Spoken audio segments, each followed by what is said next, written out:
welcome to another episode of Sawdust Nation Podcast, episode 203. Gotta get that right. Last time didn't do so well. 200 and something or other. We're going to do something a little bit different than we haven't done before, and that's going to be doing our giveaways in conjunction with our episodes from here on out. So that's going to be 8 o'clock, the first Tuesday of the month. It's going to make it a little easier for us, and then you guys get to, have a little taste of the actual episodes, and we get to do a giveaway live. So with that, we're going to get YouTube started, and this is the voice of Josh from North Country Woodworking, and we have the golden voice of Timothy from Gears and Fire. And of course, Nap's taking a nap. Poor guy's tuckered out. So let's see how this works out.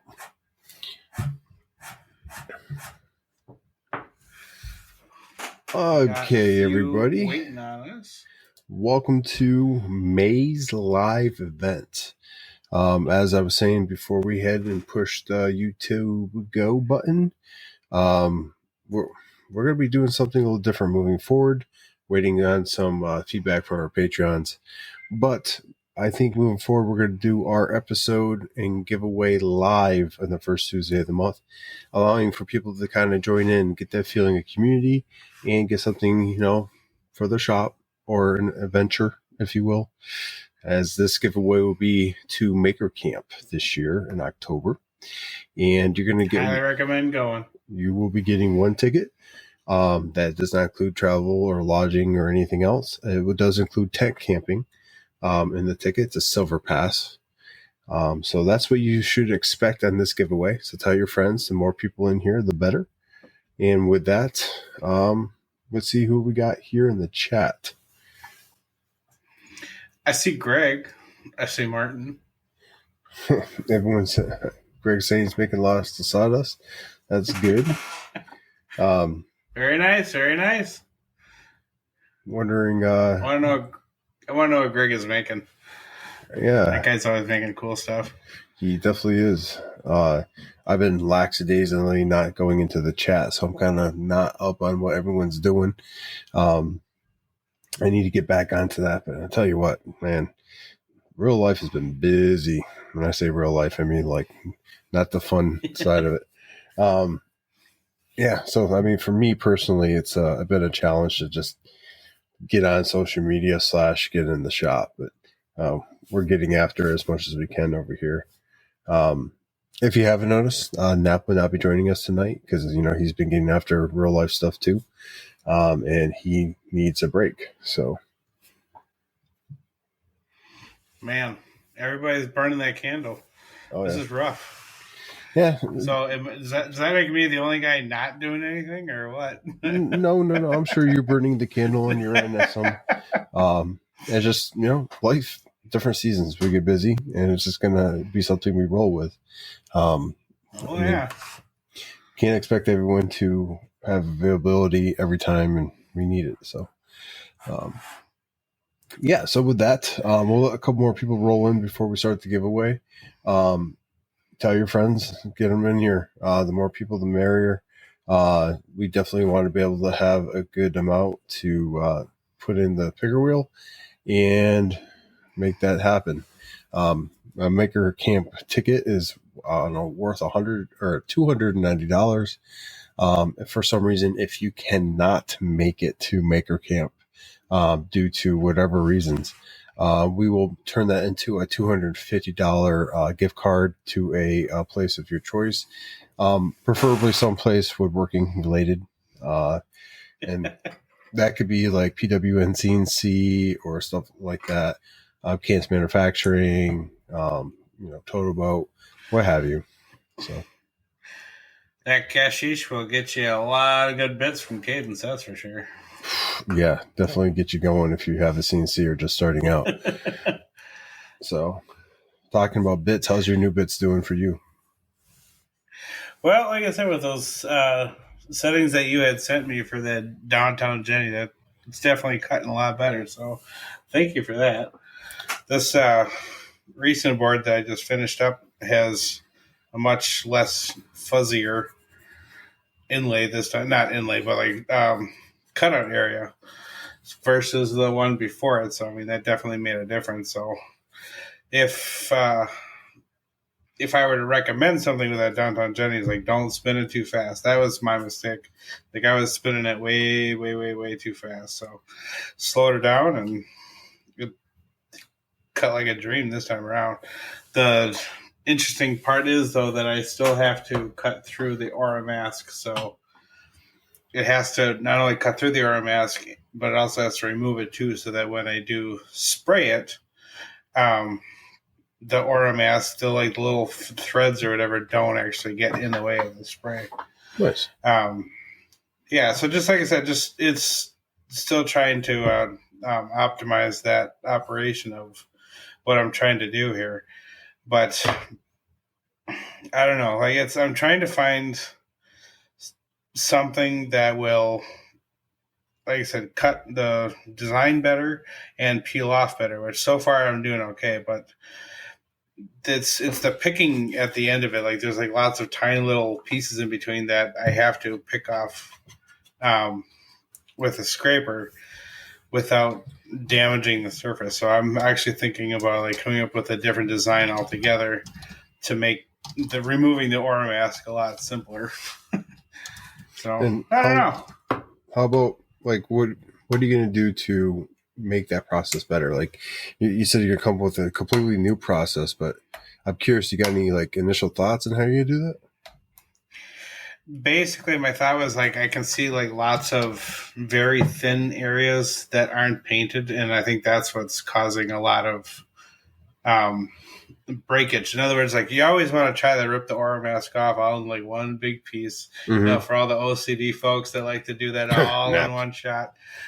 Nap, Rooney.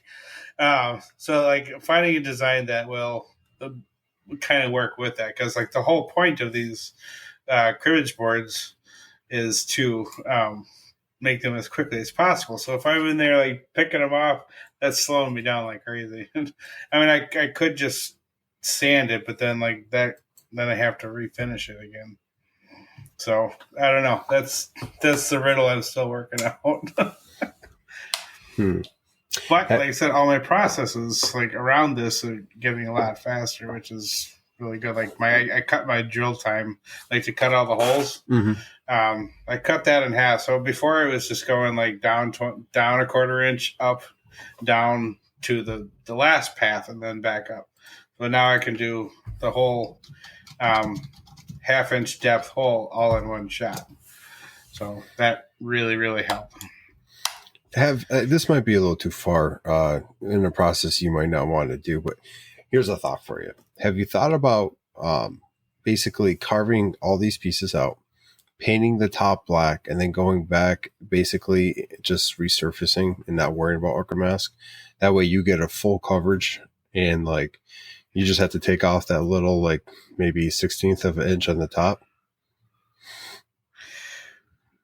Are you saying like sand off the black, or actually do like a face clear?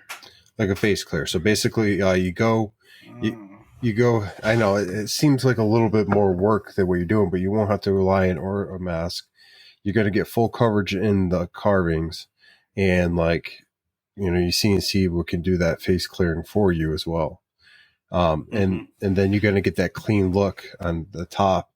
You don't have to, or mask is expensive. It can get expensive depending how much you're using, and you won't have to worry about any of that, especially if, you know, you could do clear prior to doing it and it won't penetrate the wood almost at all. So you just have to take off that like very little bit. That'd be another CNC pass for you, but it might be something worthwhile. But I mean, I did buy myself a fancy new face cutter. So this Wouldn't you comes imagine? with... Look at that. it's like you're in my brain, man. Get out. Well, no, this one's cool because like it has carbides in it, but it has like two of them that are like, you know, digging in this way, and then the opposite two are digging in parallel to that one. So I had never seen one of these before, but for I think what $50 or something like that, I felt it was worth it, just because once it goes dull, I can just, you know, rotate the carbides or replace the carbides when it comes down to it. I don't know. I'm pretty excited to use this thing. I haven't gotten a chance to use it yet, but got some projects lined up that's going to make take advantage of that.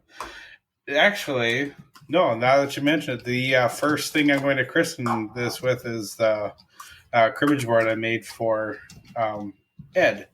So I don't know if he saw my stories. Like I got like the first initial shot done, or I should say the epoxy board. Kind of. Got all my stuff. You can kind of see it right there. Okay, yeah. It's looking pretty. Oh, that does look good. So that's the first part. So I need to do a face cut to remove the excess epoxy off of there. So that would be a fantastic excuse to use this guy, because going around with, I could use like a 1/2 inch, like the normal router bit with the side cutters, but like that kind of leaves a chunky finish on it. So usually for something like that, I would use like a down cut quarter. But we'll see if this can like do a better job. We'll see. Certainly going to be faster. Well, I mean, yeah, absolutely. I eventually got one myself. Not quite that one. There's so many different versions of those types of bits, and it's really hard to determine exactly which one you should and shouldn't get. The one I got, a little bit has, I think, 4 carbide bits or 2. One of them. I don't use it very often, apparently. But long story short, works great when I do end up using it. And, you can just turn those carbide bits, when they get dull. My biggest thing is learning the feeds and speeds, because like you said, sometimes you run them a little too fast, you burn that side, you have to shift it. I really need to sit down, go through my bits and kind of do a new order of like carbide tips and stuff like that, because it's definitely that time of year for that. That's kind of one of the reasons I want to get my bits on kind of like a display, if you will. That way I can kind of, because out of sight, out of mind, right? And right now my bits are kind of like underneath my CNC in a drawer. So like I don't think about it until I pull them out and I'm like, oh, yeah, I probably need a new bit, but I got to use it this time. Wow. That sucker is black and blue. That's pretty sure it's lots of tempering on that guy.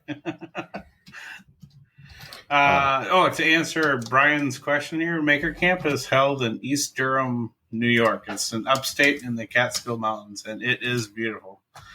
So my wife and I drove out there last year, 16-hour drive, and it was a fantastic drive in October. It was amazing. It was a great odyssey, to say the least. Yeah, I'm from upstate New York. I don't know if you're driving out there, Josh. Yes. So I'm crazy like that, and I like driving everywhere because I like having access to a vehicle. I like having that, I can go and pretty much do anything. I'm going to get a tent for the back of my truck, and I'm not sure if I'm going to buy one that goes like on top or in the bed, but it's going to be one or the other, basically whatever I can afford, and that's how I'm going to go ahead and do my camping. Nice. So, yeah.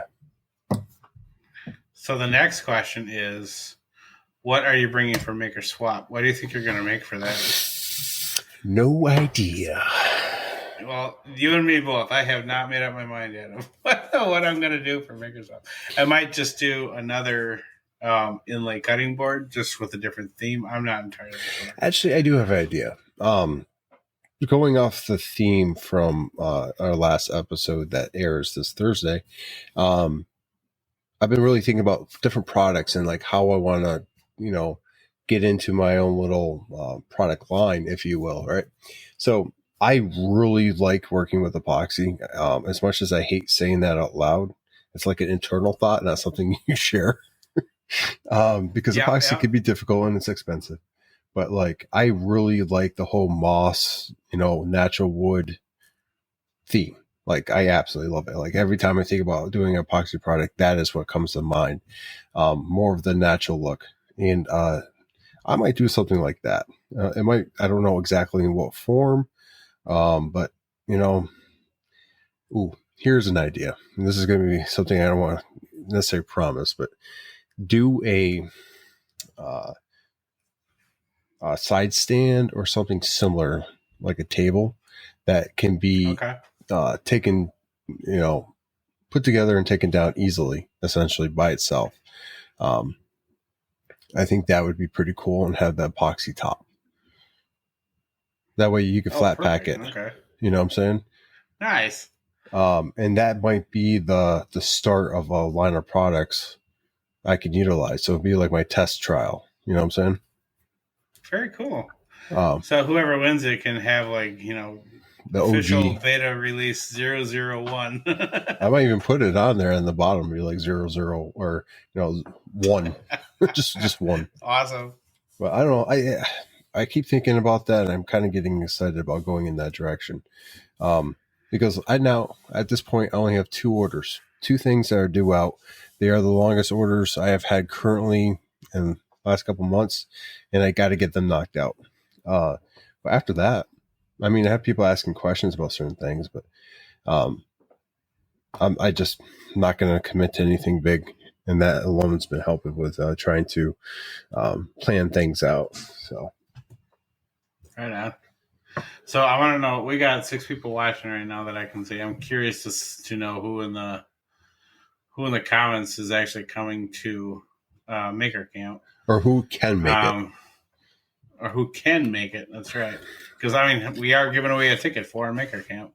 So I see Stan. I see Matt. I see Martin. I saw Jeremy.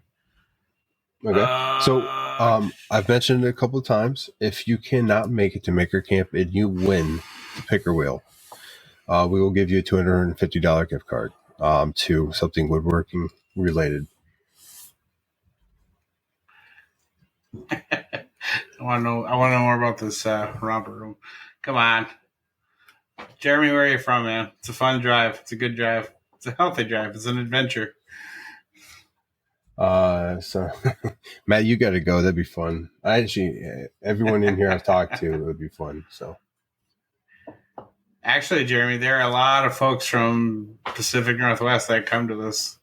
They come to Maker Camp. I mean, don't get me wrong, it is a flight and accommodations have to be made, but it's worth it. It's fun. I think the way we're gonna we'll see how everything rolls out. I think Nap and I are trying to think of a way we can kind of meet and then take one vehicle and drive, and go from there. I do have, if needed, like a 10-person tent too. Holy shit, that'd be awesome. So like the truck thing, bring your own towels. That's all I'm saying. And they separate by rooms.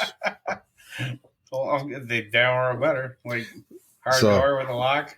I don't know about hard door and a lock, but that's also an option. Have the Sawdust Nation podcast tent. That's right, man. Matt knows. But yeah, so I'm thinking like Nap could drive straight east, pick me up in Wisconsin. We'll drive straight south, pick you up, and then off to New York. We'll figure something out, but 2 blocks in Wisconsin. We can all meet at your house.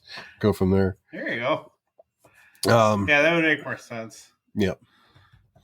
I don't know how far you are from Nap, but like I know you're about, I think 6 hours, 7 hours from me. You know what? I want to know. Minot, North Dakota. So yeah, we're planning a road trip of sorts. This will be the first time at all that Tim, Knapp, and I are in the same place at the same time. First time meeting Tim in person. So that's going to be legendary. Hours. So I think Knapp is going to fly down like he did for WorkBenchCon and then go from there. So we'll see how that all works out. If that's the case and we drive up and you want to jump in too, we could do that. My truck has plenty of room. So. We're going to be driving with our own truck for sure. Because I mean, I have to bring our big tent. We have to bring the great big food tent because we host like the Goondocks dinner. It's a big potluck event. Okay. So yeah, we'll plan it all. Obviously, get it all worked up. I might bring that 10-person tent regardless. That way, if anyone needs it, we have it. As long as they don't trash it, that's all I care about. But yeah, so it's going to be a big old thing. Obviously, it's going to be my first time going. I'll be afterwards going back to further upstate New York because that's not far enough to where I'm originally from. And I'm probably going to go hunting for a week or two and then I'll head back. Huh. So nice. Yeah, it's going to be. You said you're originally from that area? Not that particular area, but if you know where Syracuse, New York is, if you go about 2 hours north from that, that's kind of where I'm from. So I'm almost Canadian. And Matt says we can fit more if we just want to cuddle.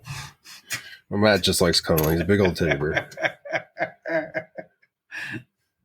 But yeah, I'm not sure how the wife will feel about that, but hey. it stays in the tent, as he said it perfectly.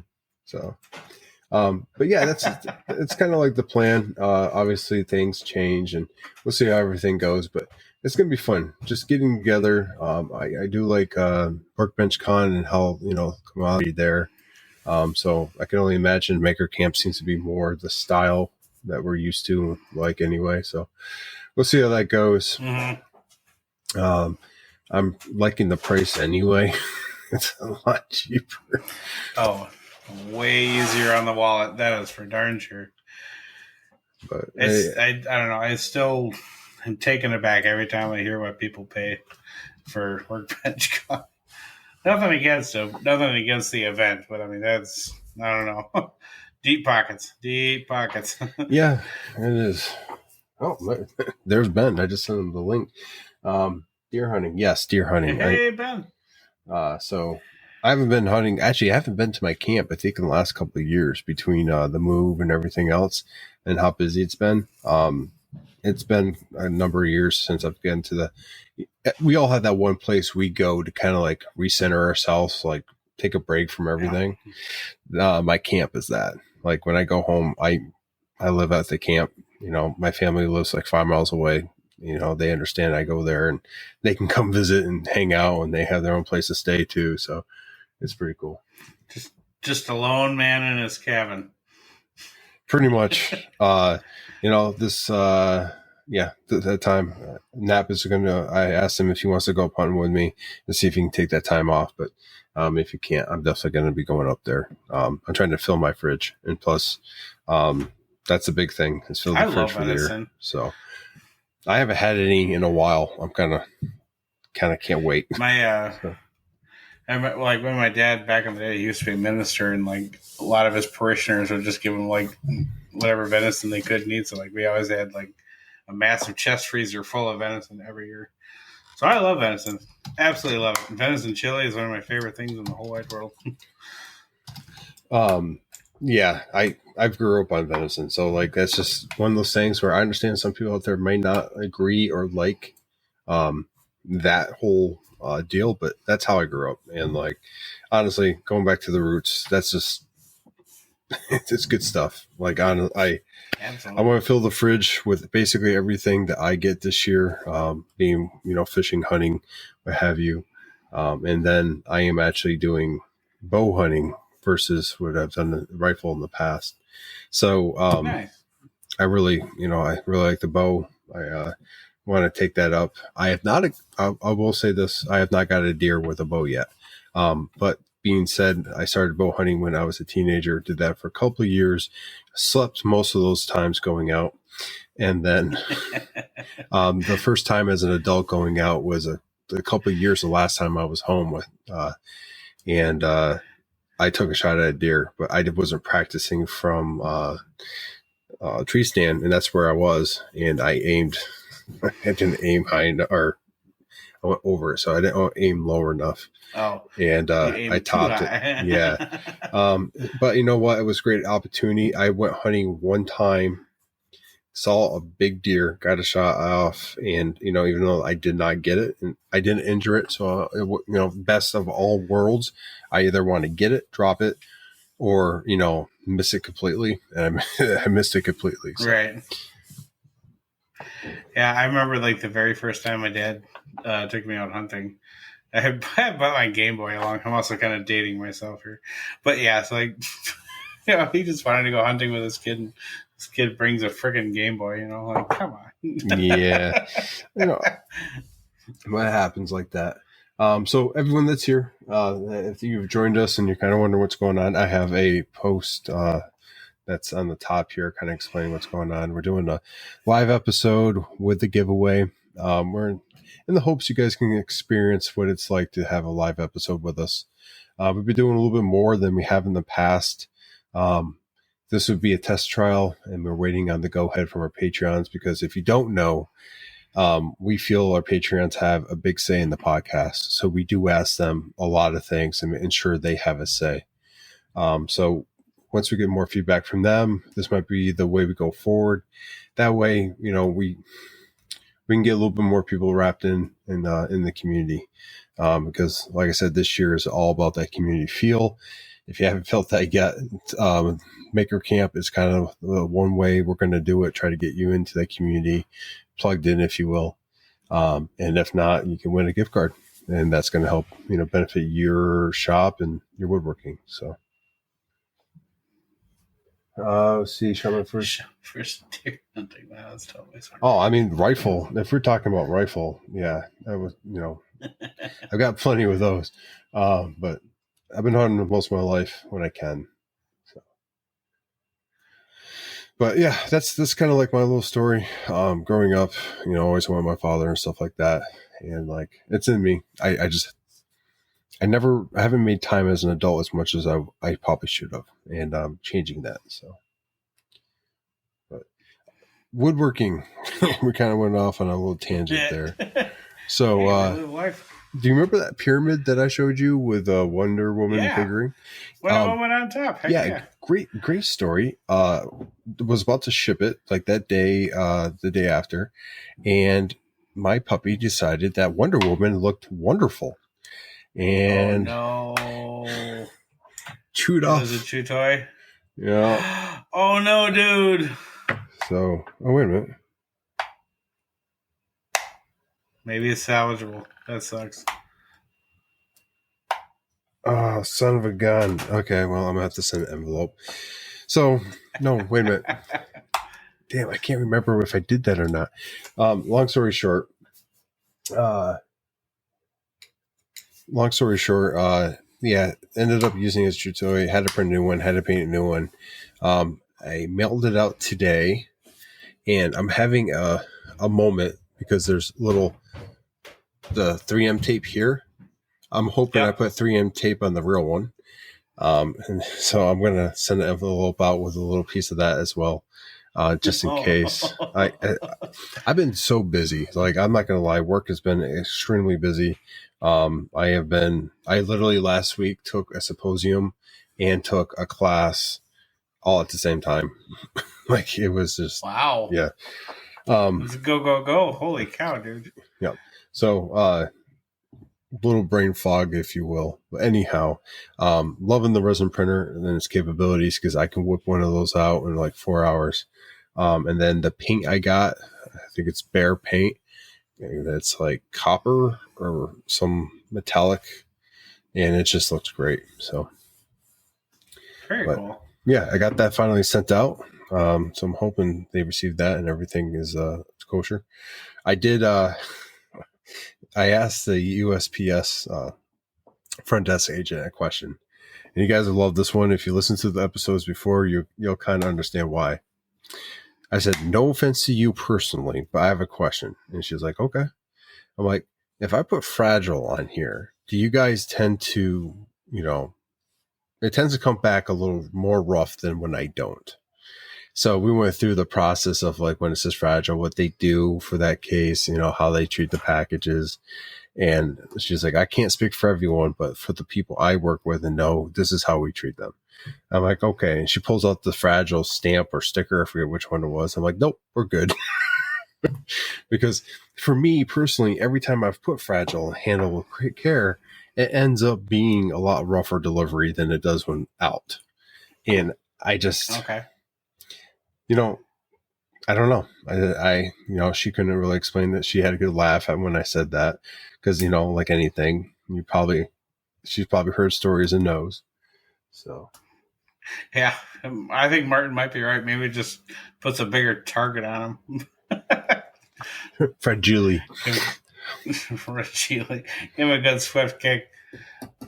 I don't know. I haven't had bad luck shipping anything yet. Like, I've always used FedEx, which, it is too expensive. I'm going to try Pirate Ship next time. But Shippo and Pirate Ship are great assets to have, I will say. But, here, like, I don't know, maybe it's the Midwest, I don't know, central, I guess for now. More central than anything. So, it's expensive to ship. It's not like it was in Jersey. Like, I didn't realize how good the prices were in Jersey until I started shipping here. And it's heavy in the wallet, dude. It really is. But like I said, I mean, so far I haven't had issues yet, but I know like when I ship my cutting boards, like I wrap them with Saran wrap first, and then I wrap them with like various styles of foam, and then I'll usually make like a custom box. I mean, the box itself, when it leaves the door, it looks like absolute ass, but it's rock solid. Like, I mean, I taped the hell out of it. It's not coming apart. It's not coming open. That's something I'm gonna work on too. Yeah. All faces of the board, like I said, are protected. So when it arrives, I mean, the box can look like crap, but the board inside is going to be safe. And that's what matters. And like I said, I don't need the box to look pretty. I need what's inside to arrive pretty. That's exactly it. I do want to work on my packaging. I've said this before in the podcast, and it's still something I have to chase down. But using the laser to create a box, which you can absolutely do. You could buy like essentially or create your own patterns and have the laser cut it out and basically make it so you can what's it called? Serrate? Score. Score. Score. Not really what I'm looking for, but it works. Perforate. Perforate. Thank you. I know it started with a P.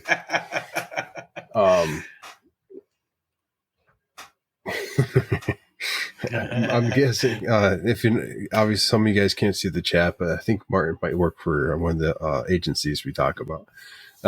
Martin knows some stuff. Martin's seen some stuff. That poor guy. But yeah, Ben brings up a great point. And part of that being is I can carve my logo in there. I can do a saying. I can make it professional. And that's kind of what I'm after, right? And part of this entire process I'm kind of leaning into is having boxes I can make ahead of schedule that will fit the projects. And like, because they're going to be, I can develop these projects within, say 3 to 4 different box styles. And then I can utilize that moving forward. Yeah, because I know they make like tiny little pizza cutters for the CNC that can do the same thing. I just don't know how good those are. I've seen them, but yeah. Well, it's like a spring knife. There's a way, way to do it. I need to go ahead and experiment, and that's what this whole season for North Country Woodworking is about. Is taking the rest of the year essentially, do custom stuff, but not as much, and be able to explore the avenues and things I've always wanted to. And even if I'm limited on time, the little time I do get, be able to explore those. Right. JP, what's going on? What's up, man? So, yeah. We got another friend. Oh, we got a birthday. Happy birthday. JPP. I love it. I love it. This is great. I think this is going to end up being I'm hoping the patrons agree. We haven't got any notifications saying they've chimed in yet, but I think moving forward, this is definitely JP, how old are you now, buddy? 26, 27? He looks like he's 26. He's doing right now, right? Everyone so far chiming in, Stan and Ben have said go for it. So 42. You don't look like a day after 24, my friend. Let's just turn that 24, around. Man. Come on. You're only as old as you feel. Maybe that's a good thing. Maybe that's a bad thing. I don't know. But I know. You're only old as you act. I'll be like 12. So. But I don't know. You were saying something, man? I was just kind of. I'm still wondering, like, if people are going to go, if they go to Maker Camp. I want to know what they're going to bring from the Maker Swap. It really is the gamut. I see everything there from woodworking, leatherworking, metalworking. You see all sorts of really cool stuff in the swap.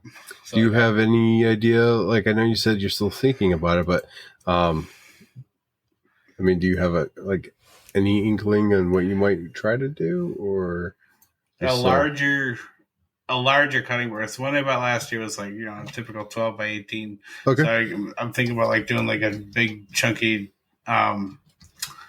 like 18 by 24, but like 3-inch thick, like make it just a massive something or other.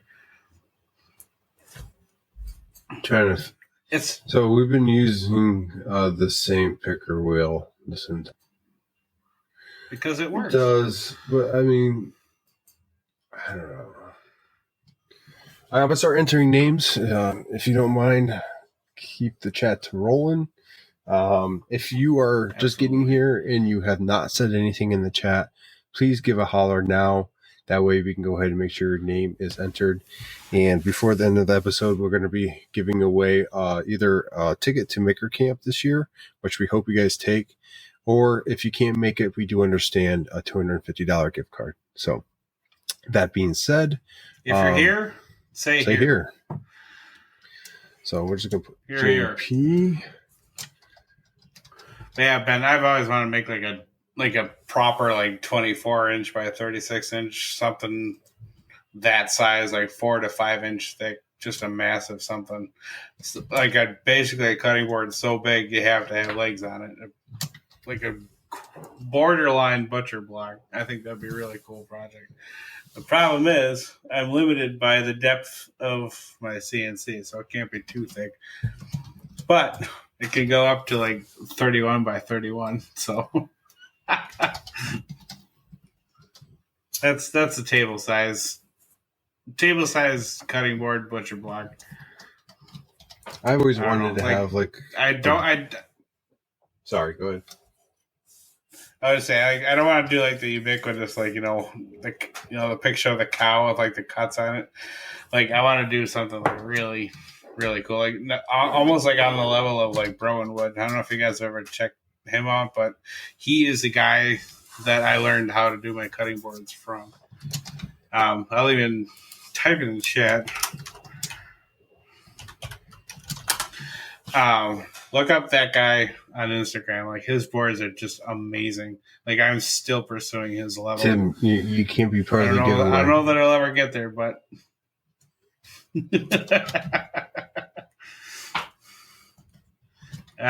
we already bought our ticket, so that ship has sailed.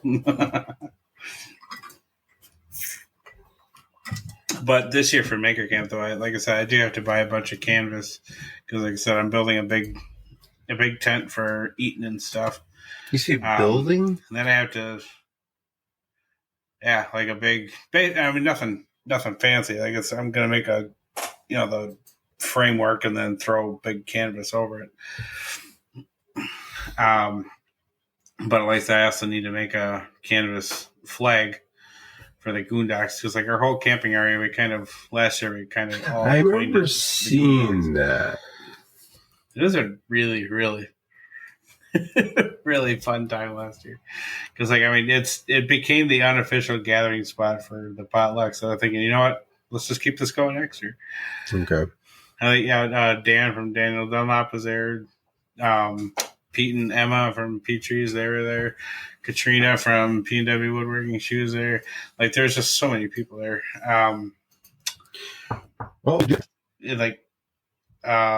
Logan from Logan's Newman's Woodwork.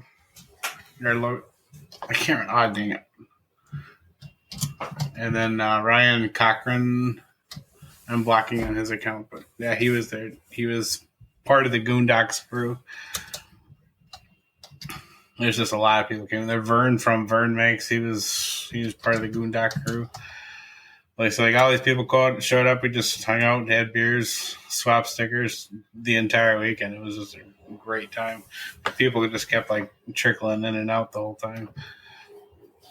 So I figured, hey, if I can make a much larger tent that can hold 2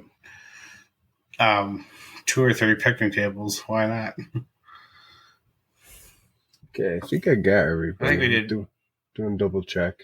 I asked you, how do you become part of the group? What do you get? Do you bring food? What's the deal? Yeah, you just show up. Like I said, it wasn't official last year. It just kind of formed. People that were camping in the particular area, just kind of threw down and hung out, and we became a group. It became a thing. So Goondocks was born last year. Okay. Let's see. Randomize. Get this kind of. I'm gonna put a couple of randoms in there too. Spin again. So that way we just have some more spots. Spin again. Spin some more. Oh, now I see 10 watching now. So if you're here for the giveaway, folks, make sure you are seen in the chat because we can't just assume you're here. Ding, ding, ding. Yes, I'm a child. You guys are kids. That's fine. That's all right. You don't have to be grown up here. You just have to have fun. That's exactly. Let's see. Boom. That picker wheel. We're going to go away. Oh, Stan is driving. I got Stan. I know he's driving. He tries to listen in on his travels. So I got him in there. If you're a Patreon, you get 2 entries. If you didn't know that, but yeah. Tim, can't enter you. Okay. Well, it is minute 41, 16, 18, 19, 20. Of the episode, we did a little intro before we went ahead and did the YouTube live just to kind of do things. I'm going to need the number. Someone the chat. I'm going to share my screen and randomize. So must be an integer. I'm going to let you tell me what's going on in chat while I share my screen. Hopefully I don't break this thing. Right. Break it, bust it wide open. But I'm getting 6 from Ben Warren. Window right here.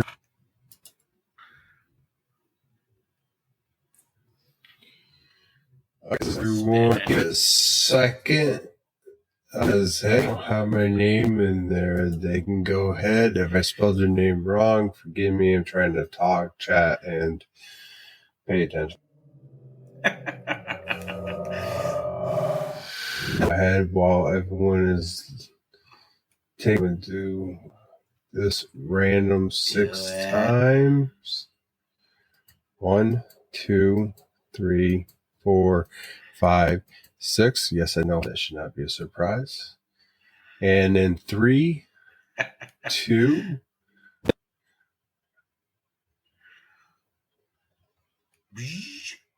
Send it. Jeremy Cole. You are the winner of this month's giveaway. I'll tell you what, Jeremy. You can use that money, put it towards your plane ticket. Come on down to Maker Camp. If you wanted the gift card in such a way to use it as airfare and then be there for the day or whatever, there's different things we can work out, but hopefully and stop sharing so I don't crash my computer and everything. There we go. That picker wheel seems a little bit better. That was like making you lag a whole bunch though too. Yeah, well, but anywho, congratulations, Jeremy. Go ahead and hit my DM or the Sawdust Nation podcast DM, and we'll get all those details to you, and we'll talk over what you would like to do. Yeah, so that's the giveaway. That being said, hopefully you stick around for the rest of the episode. We got about another 15 minutes or so. But that being said, what do you got going on, man? Anything different from last week? I know we kind of started a little bit down what's in the shop. So, well, like I said, I'm working on Ed's cribbage board that he won during the last giveaway there. So I got, I was going to use 2. I basically used the same ash that I would use for the these cribbage boards, but it was too thin. Because like this thickness works because I can sandwich it. It's thick enough where both pockets can hold the cards. Yeah. There's that because it doesn't fold. it it's a little too thin, so I need to pay attention to how thick it is the next time I buy the wood.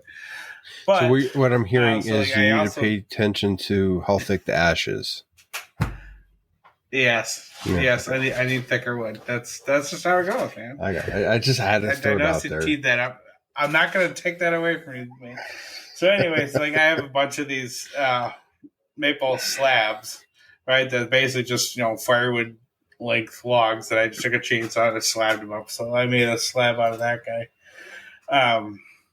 But when I was ready to pour, I realized that I did not have any red, so I had to go on Amazon and buy myself some red.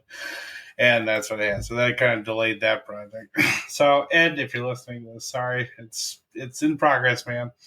It looks real pretty.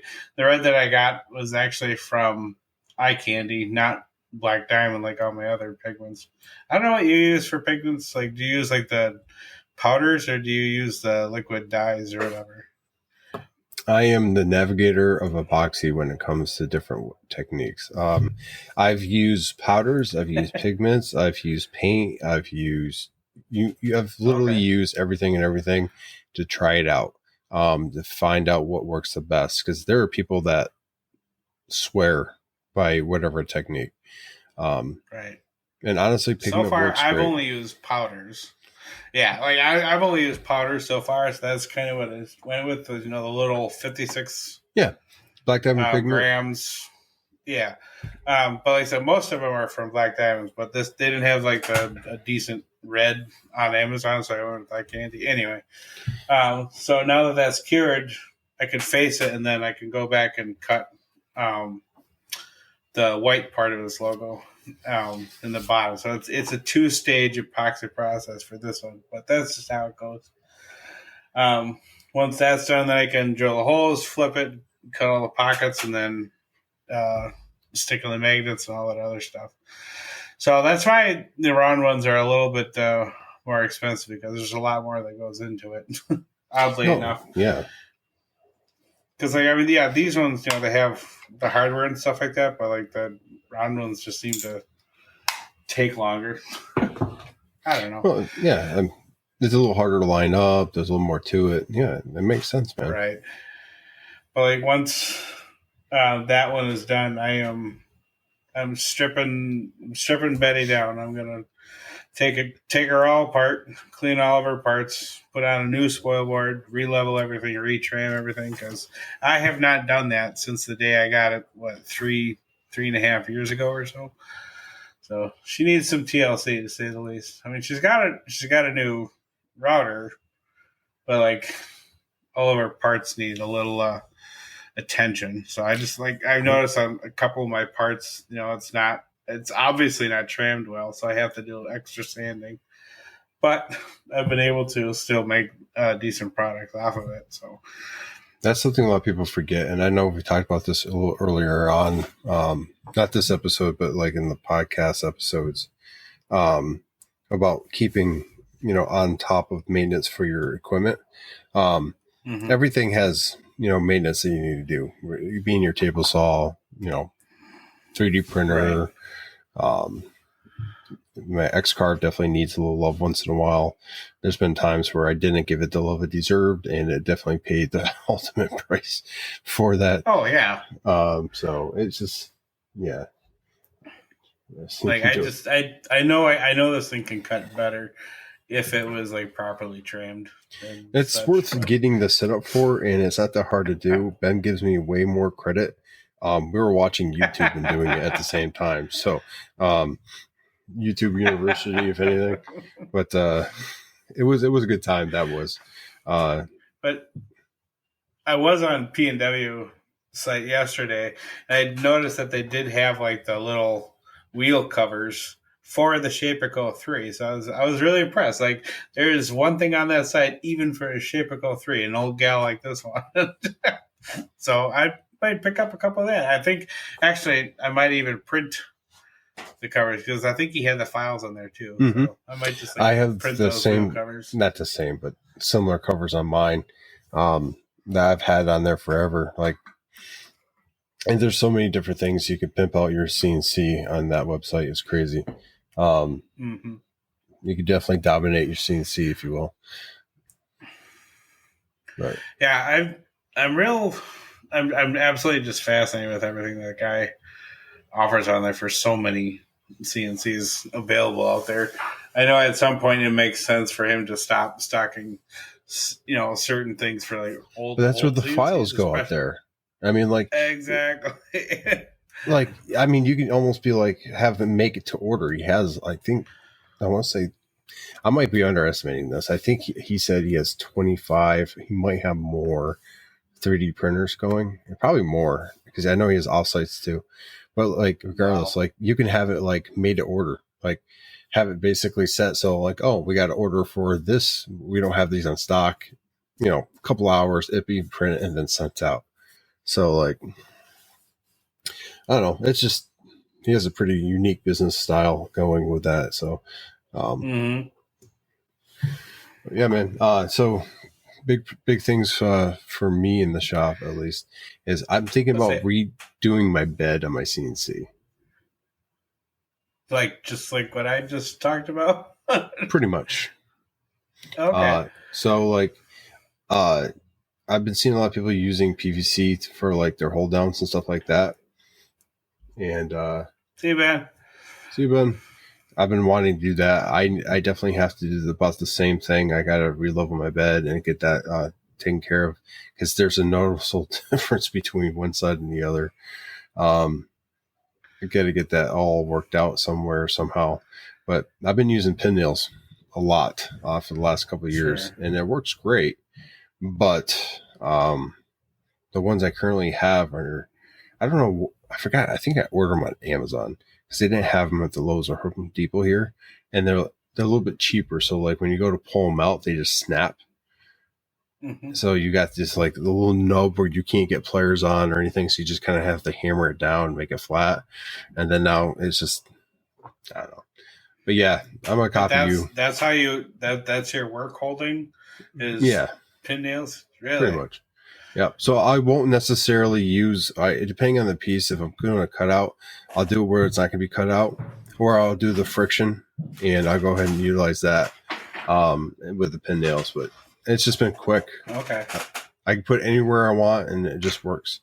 So Yeah, I tell you what. I mean, like the quickness of getting the work down so you can hit start in that thing. That is a big deal, because I will fully admit that getting the work where it needs to be on there. Like I said, I use a 2x2 grid pattern with T-nuts on the bottom so that I can make work holding stuff like this. And I just clamp it down that way. which I've had in the past too.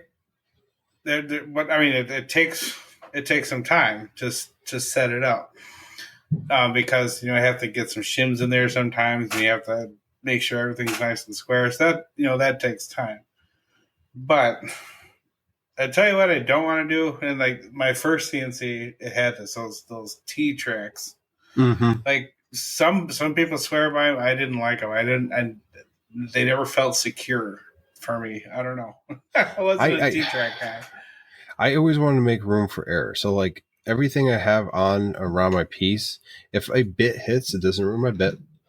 I don't feel bad about it. Like it is what it is. And if the bit hits a pin nail, it doesn't even act like it doesn't even know it's there.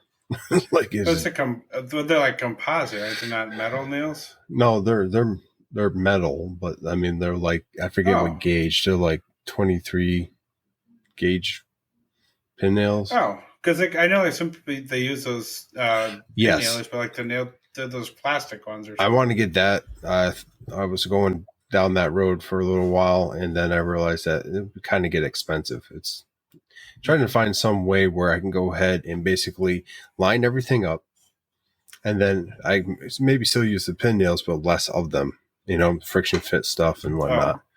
But I don't know. Because in addition to this stuff too, sometimes like I'll use wedges and stuff like that too. Yeah. Where the clamp down pieces bolted in, and then I'll just drive this guy, which would work. Yeah. Too. It's quick and dirty. And like I said, obviously, dependent on the project. But all I know is like I wanted to do this with my setup for a while now. Is the bottom MDF, the way it attaches to the frame, I don't really like it so much. Like I want to be able to make it where I can level out the bottom, and then when I throw the spoil board on top, I don't even have to think about it. But like the only way to do that is to like make like somehow the bottom frame adjustable, where I can like tighten a screw here, tighten a screw over here in case it's like, you know, like kind of bowing, something like that. So like, how can I develop a system for this guy that would be adjustable? So we're going to be going through that exercise once I rip this guy off. What does it look like when you pull up your wasteboard and the board you mount it on? Like for me, it's metal extrusion. Well, for Shapeco, it's kind of messy. But so like under this guy, there is this guy. So in two screws here attached to the frame of the Shapeco. Okay. That's in like the back corners, the center, and all the corners. But if I take off the bottom spoil board, it's like there's like these rails that run underneath that. Yeah, some metal. So extrusion. I know I have something that I can, like when I take that off, I can put in some sort of adjustment system underneath to help kind of flatten everything out. So when I'm tramming over here, if I know it's like a little high in here, I can reach under and then undo that screw, and that'll lower that point down. Mm-hmm. Yeah, you can definitely do that. But worth it. I'm curious on how you're going to go ahead and utilize that. For me, I'm going to go ahead and I think I'm going to add some extrusion on the bottom and then kind of make that so it's a little bit more rigid. So it kind of flattens out the machine itself. And then I'm going to put a piece of plywood down and attach that. And then MDF. Because plywood, you know, it's a lot, it's going to stay straighter, longer than MDF. Yep. Long time ago, it feels like in a galaxy far, far away for Star Wars guys and girls out there. I took off my original spoil board for my CNC, and it was like a potato chip. Like I didn't realize how much it was bowing, and that's why I was having so many issues until I took it off. And it was because I kept flattening it, and moisture's getting into the MDF, flatten it and the MDF, and it was right next to the door in my my shop. So I mean, like it made sense. I had the door open when it rains, snows, sleets, whatever, and like all the humidity is getting in there. My thought is if I don't have a multi-layer MDF and I have a very flat, structured bottom, it's going to help reduce any kind of issues with MDF. Not eliminate them, but reduce them. And I've been in the habit of actually sealing the MDF once it's been flattened to try to prevent any kind of moisture to get in as well. So I would assume like a real light layer of whatever you're sealing it, because you don't want like the waves of the sealant to... Exactly. Yeah. And it's just, it's not, I'm not sitting there, epoxying it or anything crazy, but it seems to be working fairly well with that. Maybe it does nothing and it's just in my head, but it feels like it's doing something. So you're doing stuff. I got my another rabbit hole, right? So since we got our puppy, our cat hasn't really left the bedroom. Like that's where we kind of put all of our stuff to have our own space. Mm-hmm. Because initially, the pup would go into the crate at night, and that'd be how everything went. Well, since I don't know, a couple months ago, we've let her out of the cage at night. She sleeps with us now, which it was going to be something that occurred anyway. But she's been coming down a lot more. Like I would say, like every chance she gets, and she's down here now walking around exploring, and the dog's passed out on the couch, and she's checking out the dog, and it's a love-hate relationship, I'm pretty sure. So they'll be fine. Nature will figure it out. Oh yeah, but yeah, it's like I said, Go ahead. Go ahead. You go ahead, man. I just would like to have all the adjustability in the world with this. So I might even like raise it up higher than like where it sits, just so I can like reach under and then like adjust the screw from the bottom. It's over the top. It's a pain in the butt. But I mean, have you taken a look? Onefinity has a platform they put their CNC on, a movable stand, and I don't know this. I'm guessing there has to be a way they have to adjust. Maybe they don't. I would have to get with someone that has that stand. I'm not gonna buy anything. I'm just gonna.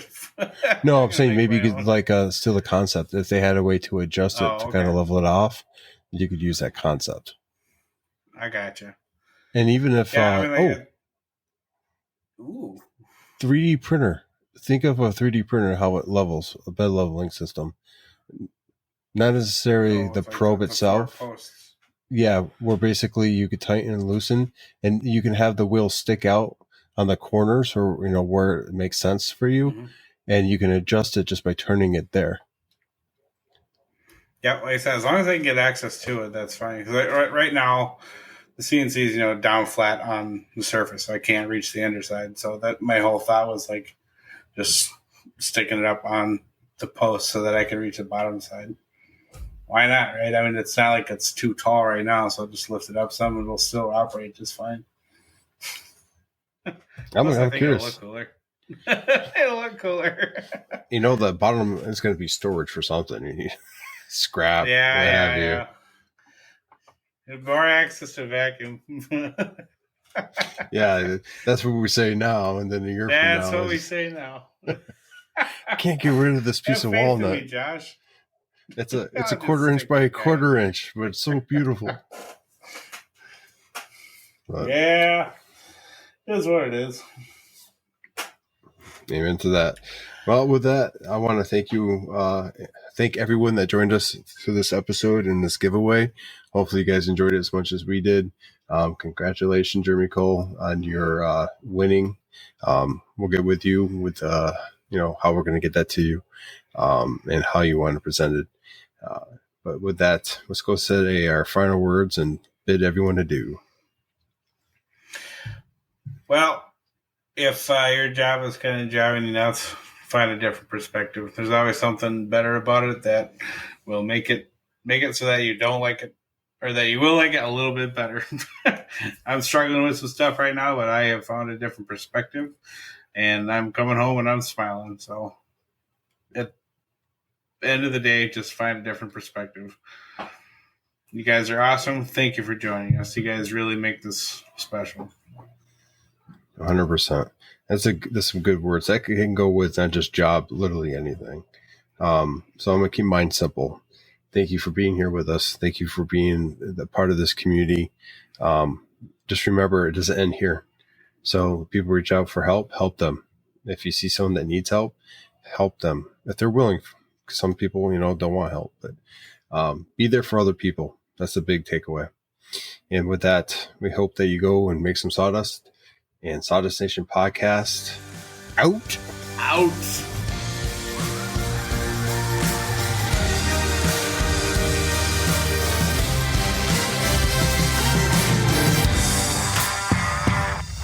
Channeling my inner Canadian. Oot.